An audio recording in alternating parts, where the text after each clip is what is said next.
Hi, and welcome to another episode of my Taking Control series. So these interviews are designed to help you take control of your life and your fertility journey. And I'm speaking to lots of lovely experts who are here to offer support and advice for you.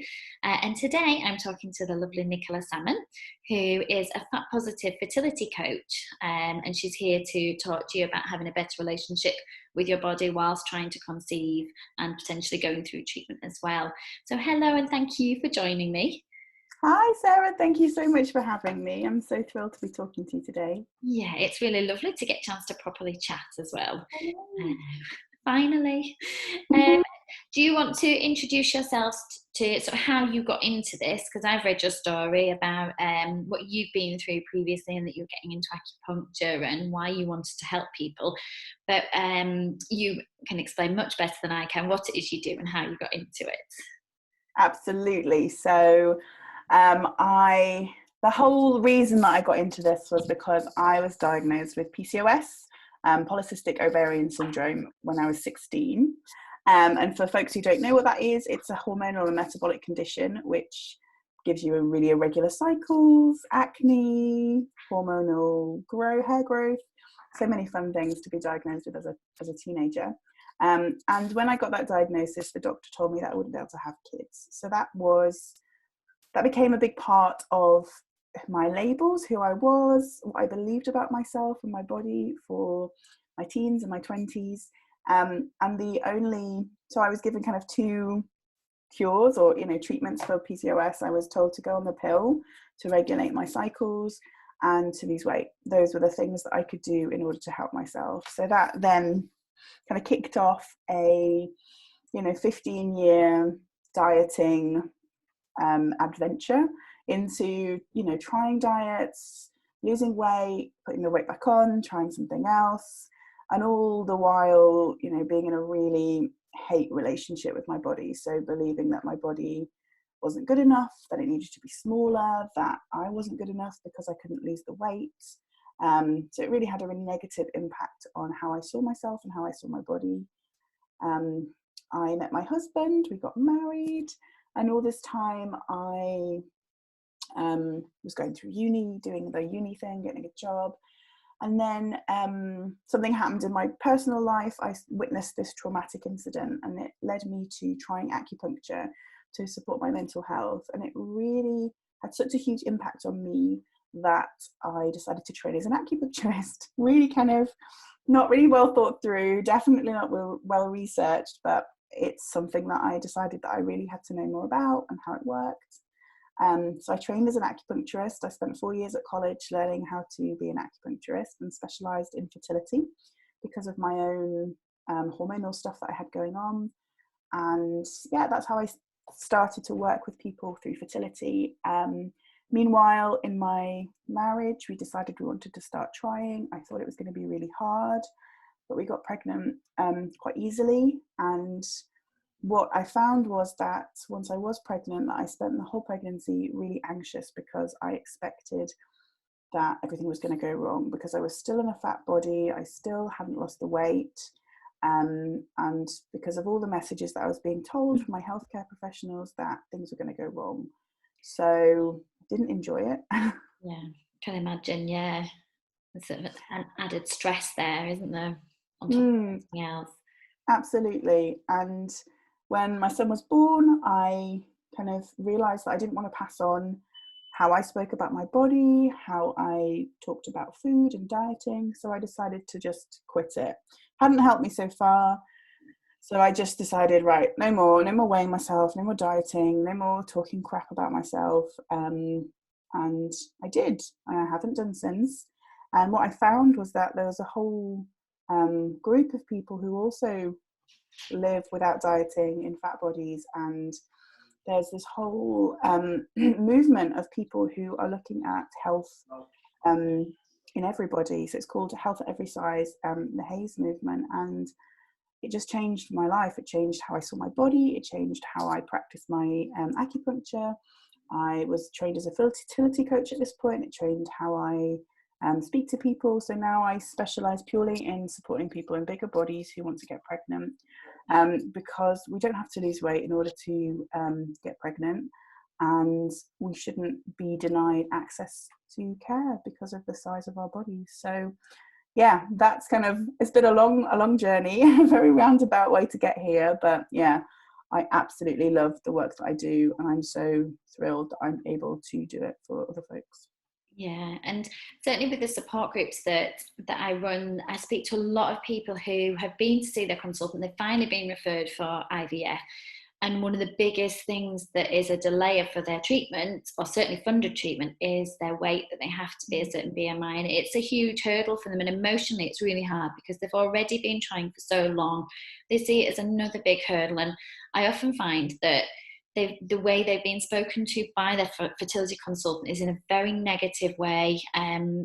The blame is put on them, or they certainly feel like the blame is put on them because they're made to believe it's their size is the reason they can't get pregnant, and the reason they can't have treatment is because of that. And I know you're really good at helping people advocate for themselves with that. And how is it you do that? What advice would you give on helping them advocate for themselves in that situation?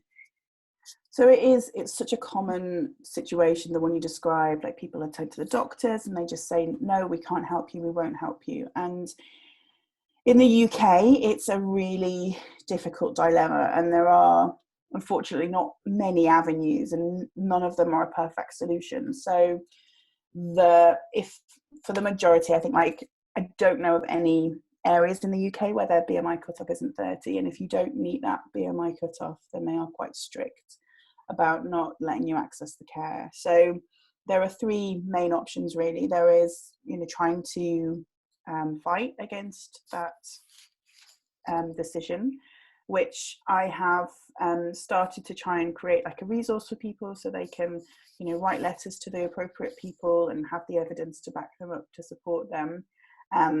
So that's something that I'm starting to work with people towards. And we have been able to change private clinics' minds, but the NHS is just a whole different ballgame.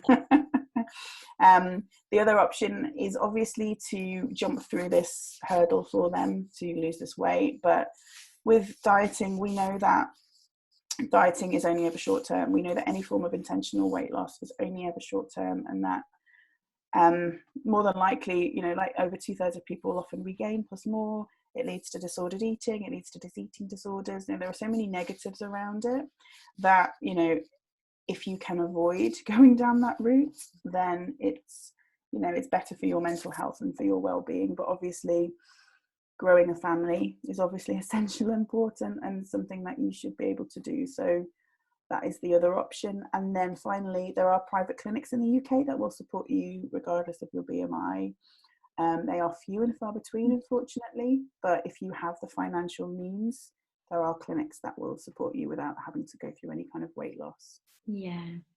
And I guess part of that, well, a lot of it ties in as well to what you do in terms of helping people view themselves in a positive way, so that when they are having conversations with consultants that aren't positive, that they're able to cope with it and know that that's their opinion, and actually they have a good relationship with their body. And why is it so important that people have that positive relationship with their body?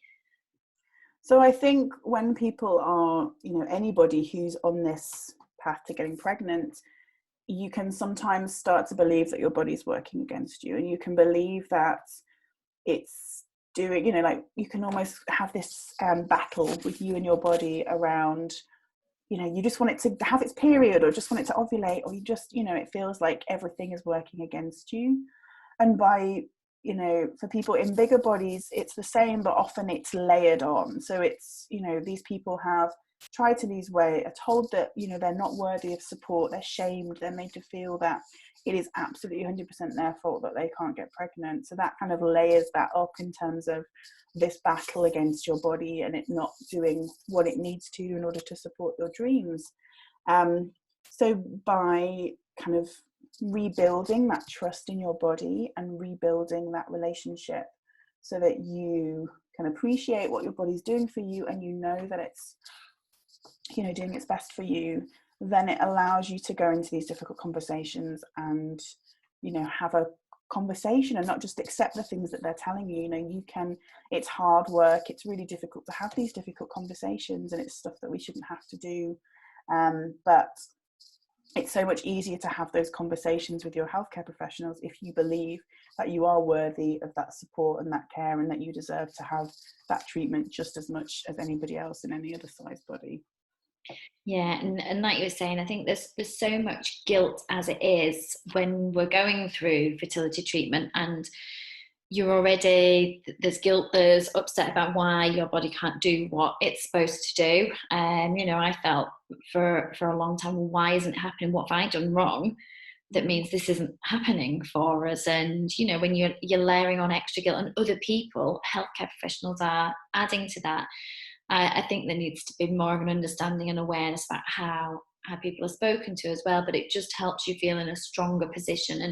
And I guess when you're feeling stronger about yourself as a person, you take care of yourself better emotionally. You give yourself permission to do things that you enjoy and spend time and care on yourself emotionally and physically, don't you?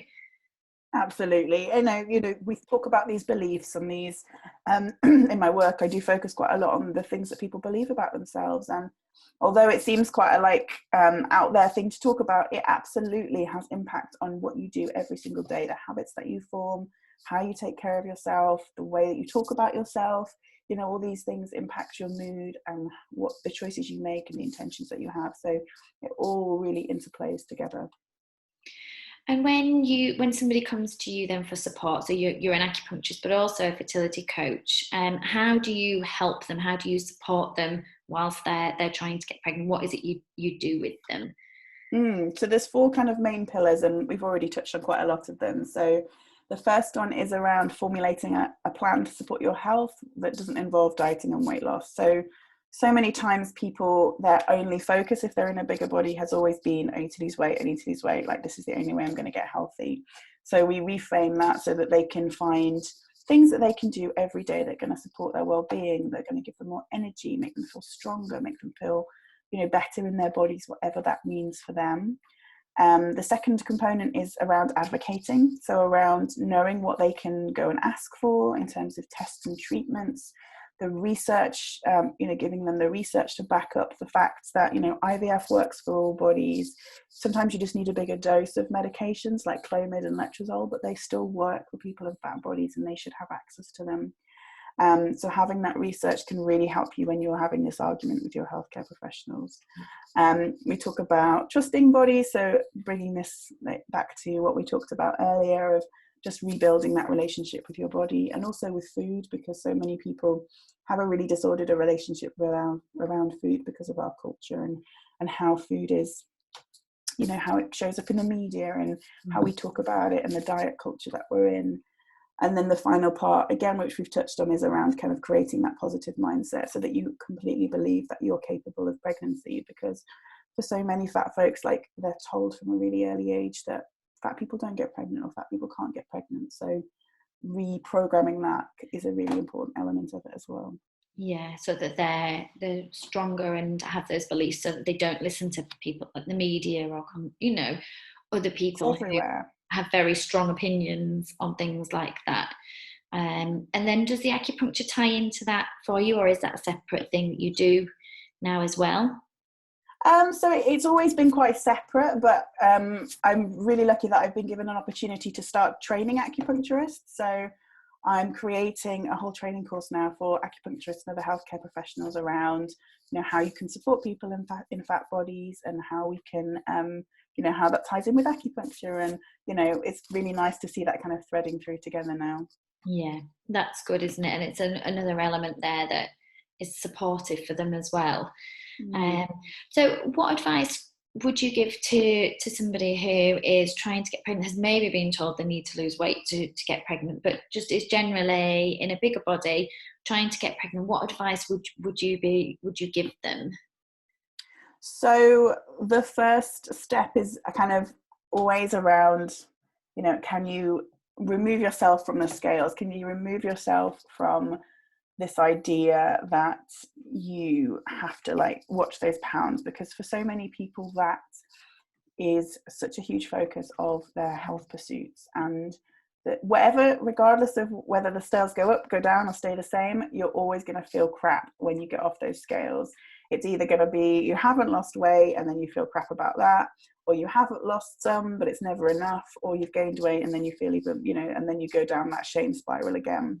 So throwing away the scales, or at least putting them away so they're not kind of a part of your day-to-day life anymore, is a really positive step you can take in order to kind of start to reframe how you view your health.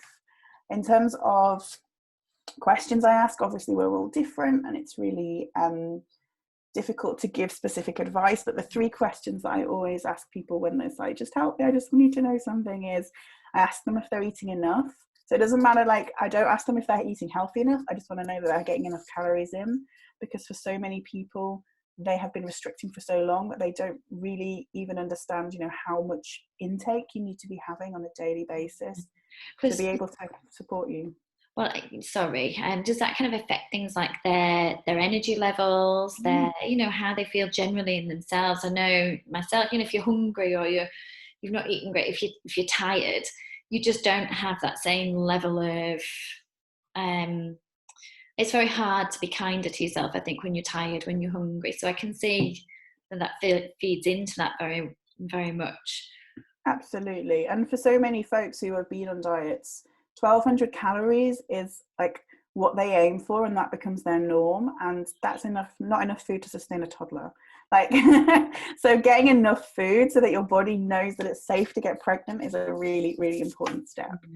The next one is around resting enough. Our culture is just not based on rest. Like, rest is seen as this terrible thing that we should never do. So sleeping enough, resting enough is a big one.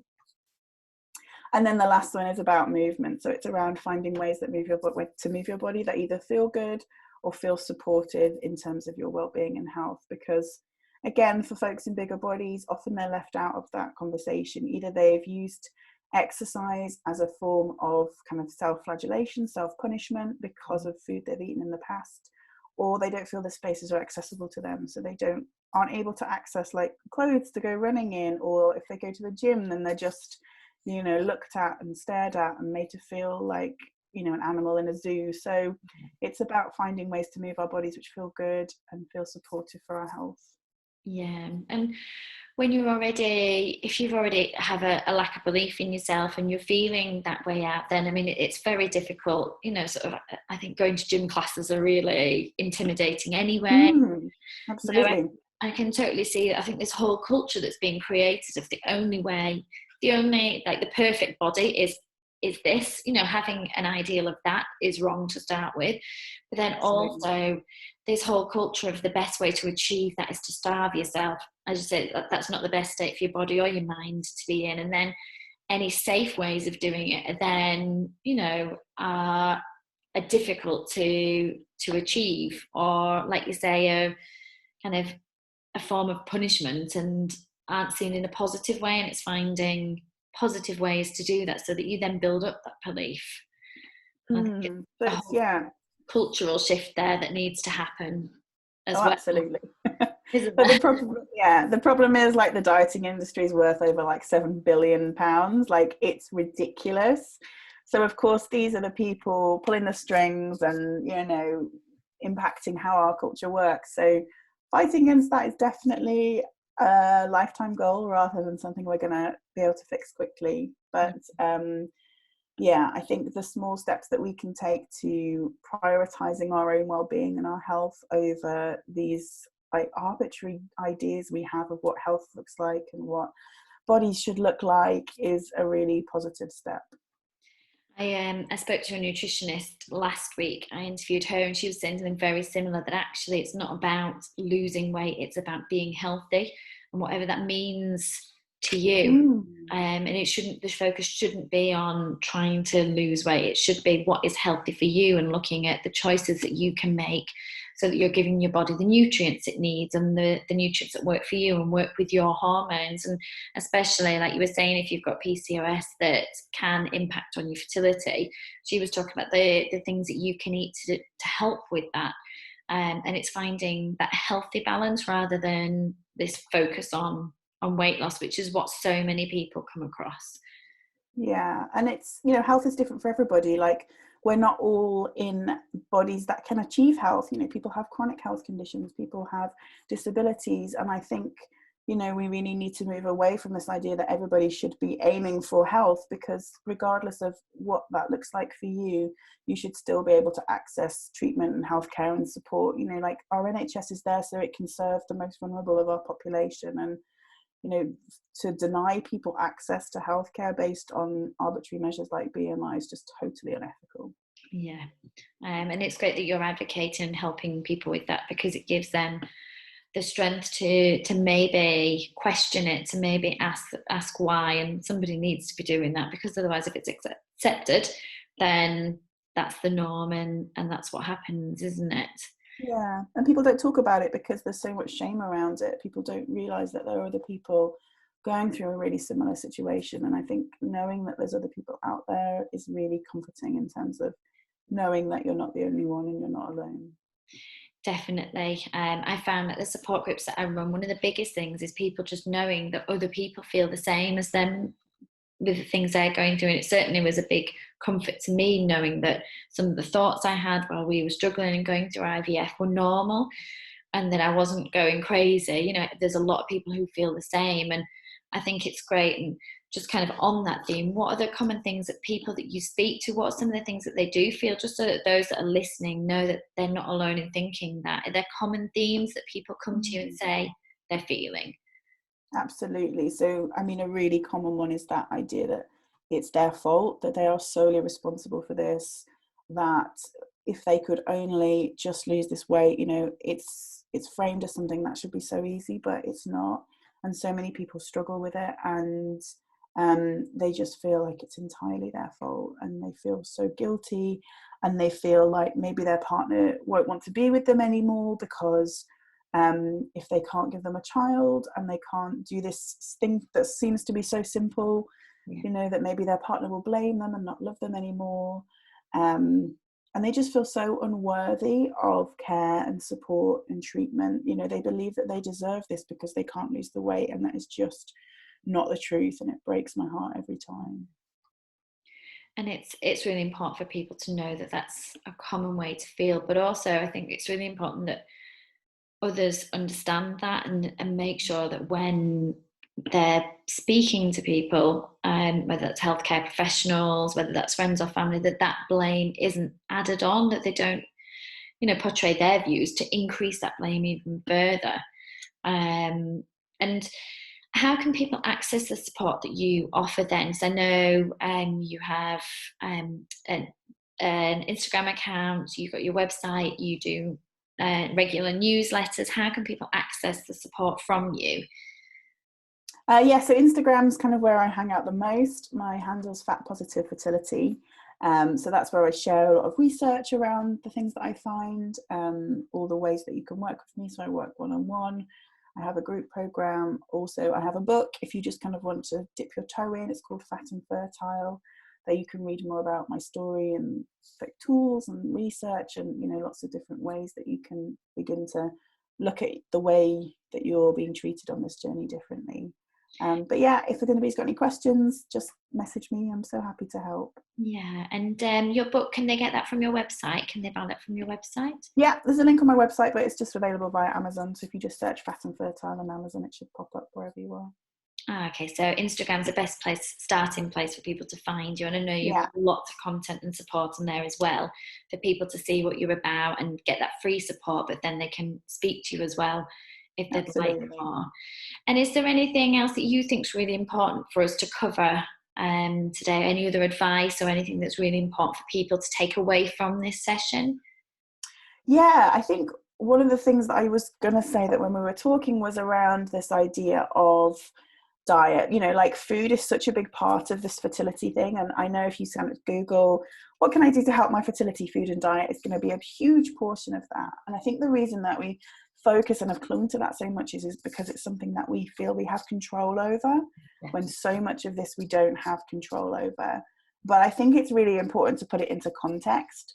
So there's a really good graph, which I don't have the visual of. So if you search it, if you're interested, it's called the social determinants of health.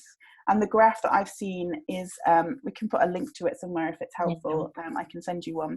It's by the CDC, which is the Center of Disease Control in the US. So it's a very reliable resource. And what it shows is actually like our health is determined by lots of different things. It's not just what we eat and how we move. So more than half of it is your socioeconomic status, which is, you know, where you're born, your family that you're born into, the culture that you're born into. A good chunk of it is your genetics, a good chunk of it is your biology, and then 20% of this 100% pie chart is the diet, lifestyle, things that we can control. So I think just keeping it in that big picture, you know, like, because we can make it mean everything about us. We can make it mean everything about whether we're going to succeed or fail. But knowing that it just impacts 20% of our overall health, I think is a really great way to just step back and say, okay, you know, like, these things are important to me, but actually, you know, in the bigger picture, there's so much other things that impact my health right now that it's a small portion of that pie. And that's a great point. And I think it's definitely true. And why I've done this series, that people just want anything they can take control of. And you do see food and diet, and it definitely can be something you can feel like you've got control of, but it's remembering not to blame it if you don't get pregnant this month, if your IVF cycle doesn't work. It's not all about that. There's so many other factors at play. You know, when you bring in treatment, then you've got even more factors that are at play there. And I think control what you can, but remember that it's not your fault if it doesn't work. There's so much else that is at play there. But it's, if you can take control of something to make you feel like you're doing something to help, and that's great. And that's great. Thank you so much. Is there anything else you wanted to add? Have we covered everything you feel? I think we've done a good job, haven't we? We've covered a lot of stuff. We have, and that was brilliant. Thank you so much. I think it's really important, and I think culturally there's so much pressure and a stigma attached to weight, and then I think that's even more so when you start looking at IVF treatment just within the medical sector. You know, before you start looking at any other treatment, there's so much stigma attached to it. It's something that's such a big issue that I think it's really important that people have this perspective and listen to what you're saying and advocate for themselves, but also develop that positive relationship with their body so that they feel comfortable in it, and they believe that they are worthy, just to stop the levels of guilt that they have. So thank you so much. It's been great. My pleasure, Sarah. I will, when I share this, I'll share the links as well so that everybody can find you when they need you. So thank you very much, and take care. Thank you. Bye. Thank you. Bye.